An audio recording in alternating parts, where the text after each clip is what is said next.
देश की राजनीति में एक लंबे समय से जिस मुद्दे को लेकर बहस जारी थी, वह आज हकीकत बन गया है। भारत सरकार ने जातिगत जनगणना को लेकर अधिसूचना जारी कर दी है और इसके साथ ही राजनीतिक प्रक्रियाओं का दौर भी शुरू हो गया है। मध्य प्रदेश के मंदसौर में कांग्रेस विधायक और पूर्व मंत्री जयवर्धन सिंह ने इससे अधिसूचना पर प्रतिक्रिया देते हुए कहा कि ये राहुल गांधी की सोच और संघर्ष की जीत है। राहुल गांधी लंबे समय से जातिगत जनगणना की वकालत करते रहे, जिसे सत्ता पक्ष ने नजरअंदाज किया, लेकिन अब सरकार को झुकना पड़ा है। जयवर्धन सिंह ने आगे कहा कि हमारे देश में सबसे अधिक आबादी है, ऐसे में एक एक परिवार, एक एक वर्ग को जनगणना में शामिल करना जरूरी है। कोई वर्ग छूटे नहीं, यही सबसे बड़ा लक्ष्य होना चाहिए। साथ ही उन्होंने ये भी सवाल उठाया कि कई जातियां कुछ राज्यों में ओबीसी या एससी मानी जाती हैं, तो क्या इस विषय पर भी राष्ट्रीय स्तर पर एकरूपता लाई जाएगी। सरकार के अनुसार जनगणना की शुरुआत उन राज्यों से होगी जहां बर्फबारी होती है, ताकि वहां काम समय रहते पूरा किया जा सके। 2027 मार्च तक पूरी जनगणना प्रक्रिया पूरी होने का लक्ष्य रखा जाए। हमें इस बात की खुशी है कि जो हमारे नेता, लोकसभा में नेता प्रतिपक्ष राहुल गांधी लगातार डिमांड कर रहे थे कि जातिगत जनगणना होनी चाहिए पूरे देश में, ताकि किस वर्ग की कितनी आबादी है और उस हिसाब से उनको हर योजना का लाभ भी मिले। लेकिन लगातार सत्ता पक्ष के बड़े बड़े नेता इस बात की आलोचना करते थे, लेकिन ये ताकत है राहुल गांधी जी की कि अंत में माननीय प्रधानमंत्री को झुकना पड़ा और स्वीकारना पड़ा कि नहीं, जातिगत जनगणना ज़रूरी है हमारे देश के लिए। जैसा कि आप कह रहे हैं कि आज इसका नोटिफिकेशन जारी हुआ है, लेकिन हमें ये स्पष्टीकरण चाहिए है। जो बात अभी सामने आ रही है कि शायद शुरुआत जो पहाड़ी राज्य हैं जहाँ पे ठंड के मौसम में बर्फ़ भी रहती है, शायद शुरुआत वहाँ से होगी अक्टूबर 2026 से, और 2027 मार्च तक इस पूरी प्रक्रिया को पूर्ण करने का ऐलान किया गया है। लेकिन आज जो गज़ट नोटिफिकेशन जारी हुआ है, तो 2025 जून से लेके 2026 अक्टूबर के बीच में क्या प्रक्रिया रहेगी, हम चाहते हैं कि इसका पूरा स्पष्टीकरण हो।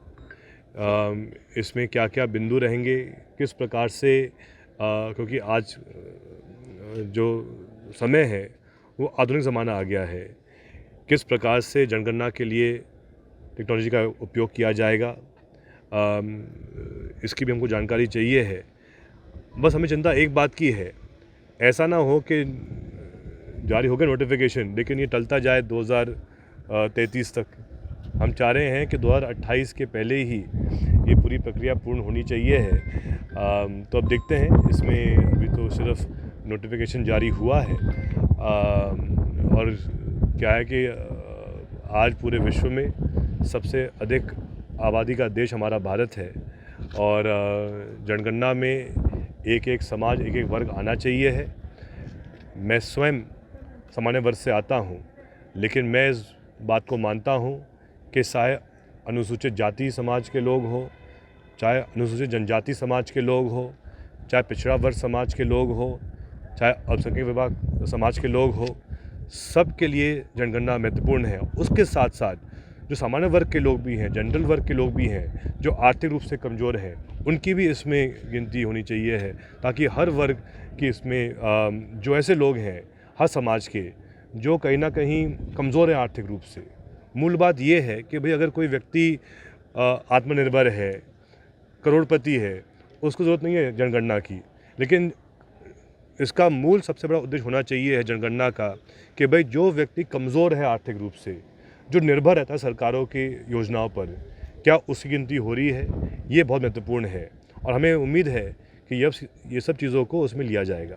एक और सवाल था मेरा कि पूर्व में जो है कांग्रेस जब मांग कर रही थी, राहुल गांधी जब मांग कर रहे थे, उस समय जो है बीजेपी के या आरएसएस के कई ऐसे नेता थे जो इसकी गलत बता रहे थे या कह रहे थे कटोगे तो बटोगे, या तमाम तरह के ऐसे नारे आए थे। अब आपका क्या कहना है जब मोदी सरकार जो है इसका गजट? हमें इस बात की खुशी है कि जैसा मैंने कहा कि राहुल गांधी जी की बात पर पूरी भाजपा को झुकना पड़ा, अंत में उनको सद्बुद्धि मिली। हमें इस बात की खुशी है भाजपाइयों को, क्योंकि जातिगत जनगणना एक ऐसा विषय है उसमें जैसा मैंने पहले भी कहा, हर एक कमज़ोर समाज जिसको अभी तक बड़े बड़े नौकरियों पे मौका नहीं मिला, बड़े बड़े पदों पे रहने का मौका नहीं मिला, जिनके पास ज़्यादा ज़मीन नहीं थी, सबको इसमें मौका मिलना चाहिए। और जो सभी वर्ग के लोग हैं, सभी समाज के लोग हैं जो कमज़ोर हैं आर्थिक रूप से, उनकी भी इसमें